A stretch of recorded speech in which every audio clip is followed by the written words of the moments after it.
All right. Well, I probably should give you my standard spiel for the people who haven't fished with me before. Let's keep paddling. There's no rest for the weary here.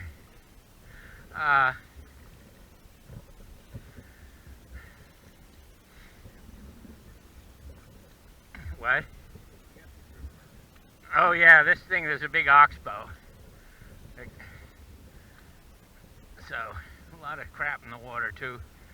So trolling may be troublesome. Well, there's certainly, the probability is low. Alright, well, in an age of moral decay, I felt that we should have some boat rules just to draw the line somewhere. So, boat rule number 1 is that you're not allowed to piss or shit in the canoe. Anything else is okay, but now some people have complained about that. So I had a corollary, which is if you're wearing non-breathable waders cinched up tight, you can do what you want in there. And that's my way of finding out whether the person I'm going to spend 8 hours with has a sense of humor or not.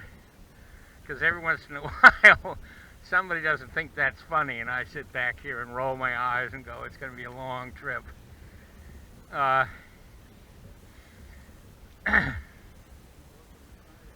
No, I mean, you know, a little bit, but not really. Sometimes the fish hang on the edge. Boat rule number 2 is that we troll, but we troll for research purposes only. You're not allowed to enjoy it. I was in academics for too long. And boat rule number 3 has been forgotten, but will be remembered when I need another boat rule. So, oh no, I wouldn't make it up, I would remember it. Anyway, more seriously, basically the secret to the success in this fishing is search and stealth. So when we pull up to a place, don't drop a paddle into the bottom of the canoe and let every fish in the area know that something is going on, and be alert. And, you know, if you have fish on the flats, it's like trout, it's good to stay low. If you can. I don't usually manage to do that, but it's a good idea. But the whole search process, basically, if you're not getting strikes, you should be moving. And the speed of your movement should be inversely related to the frequency of your strikes. So, if you're not getting strikes, you should be moving down a stretch, because you're searching for the fish.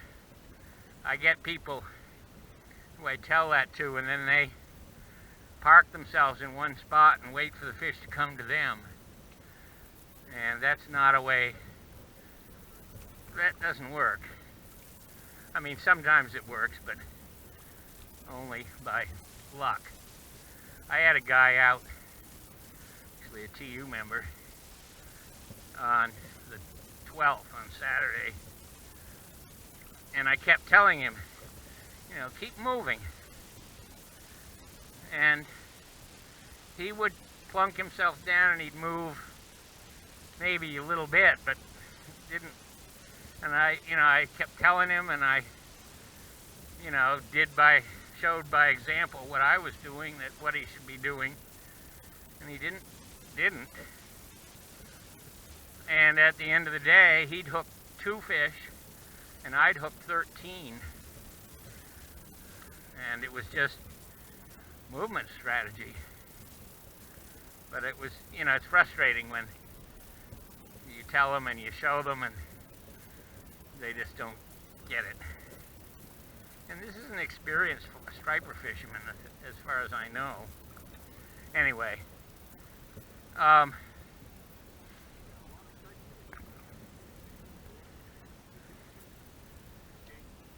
oh yeah, if they're, well, in bait fishermen, that's what you do, but not fly fishing.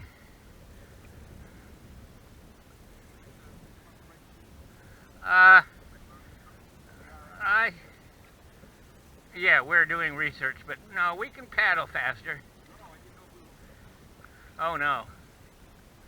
No, we just want to get down to our first stop. That's quite a ways. And as I say, we don't seem to get fish up here, so.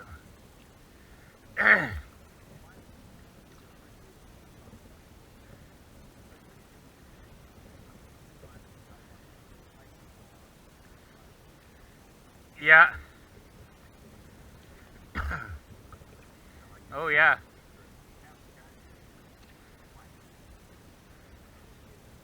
Yeah.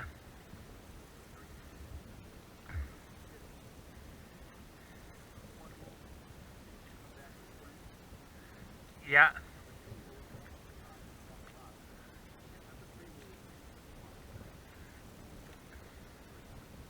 Yeah. Well, that makes sense. Now, I was in the Ski and Mountaineering Club in Milton, at Milton Academy, which was run by a quite well-known climber in the Appalachian Mountain Club, Ed Carter. And he led an expedition in the Wind Rivers one summer. And we had 14 of us. Youngest was like age 13 or 14, Ed's son. And we did a new route up a mountain that was about a 60-degree ice slope. And I must say it was, but I didn't, yeah.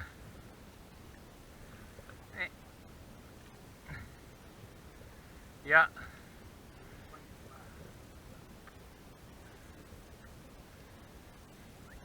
Yeah, well, we were, you know, the lead people were cutting steps, but they weren't very deep.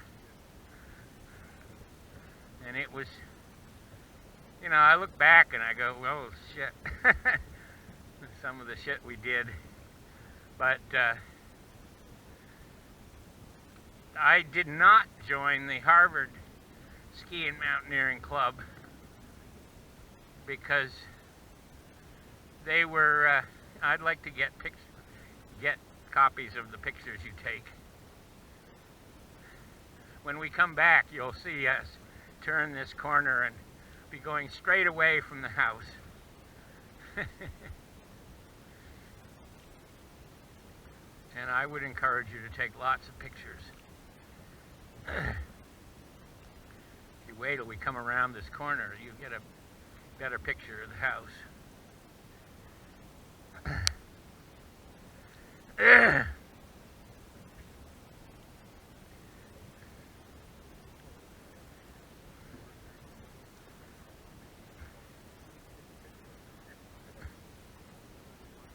Ah.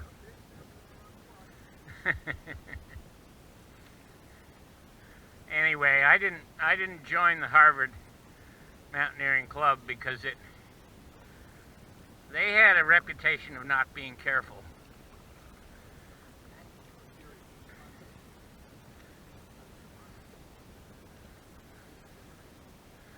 Yeah.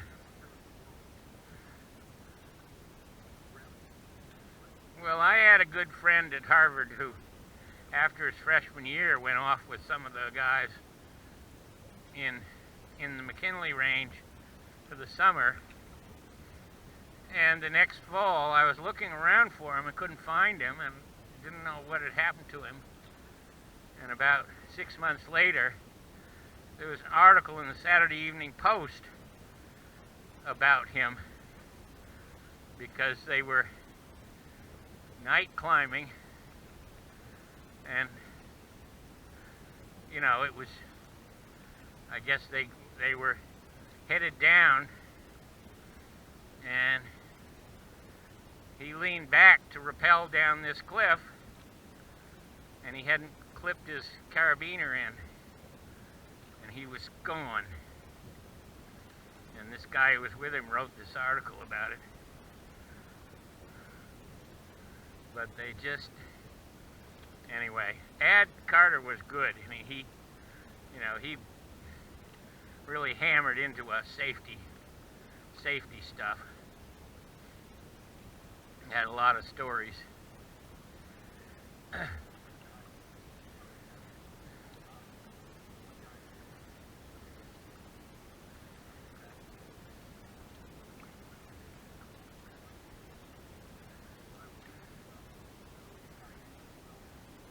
Yeah.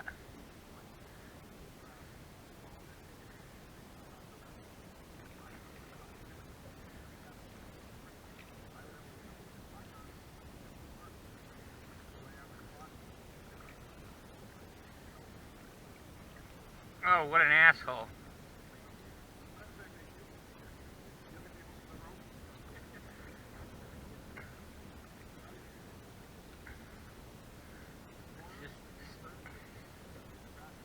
Yeah.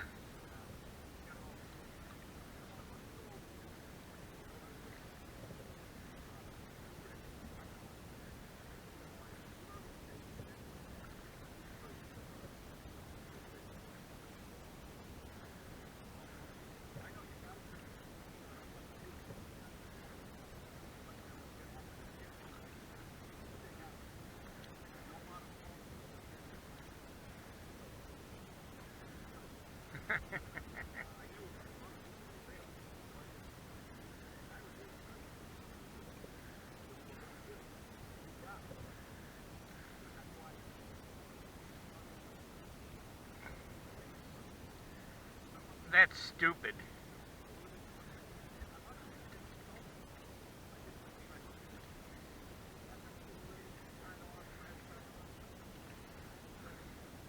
Oh, I think it's really important to do that kind of double check.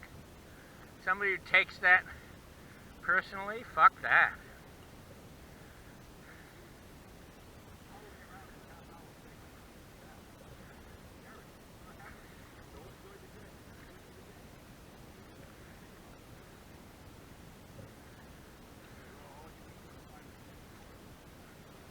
What an asshole.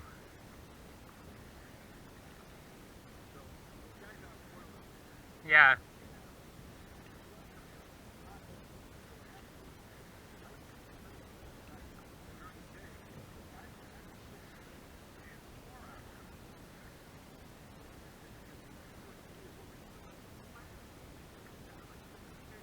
Yeah. Yeah.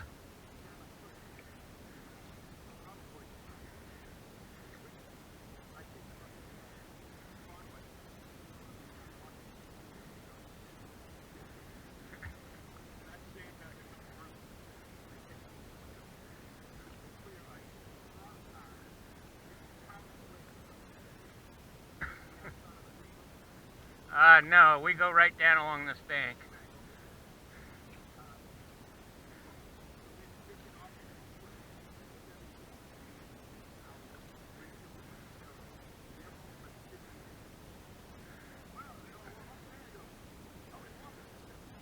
Yeah, exactly.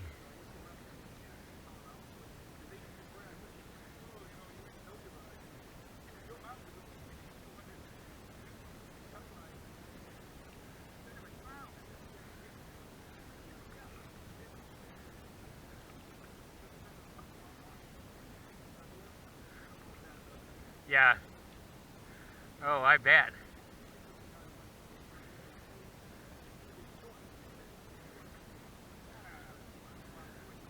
Oh, stupid.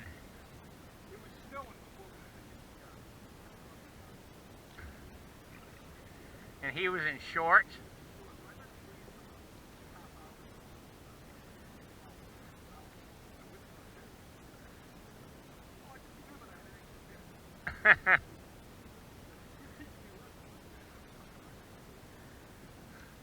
boy, people die that way.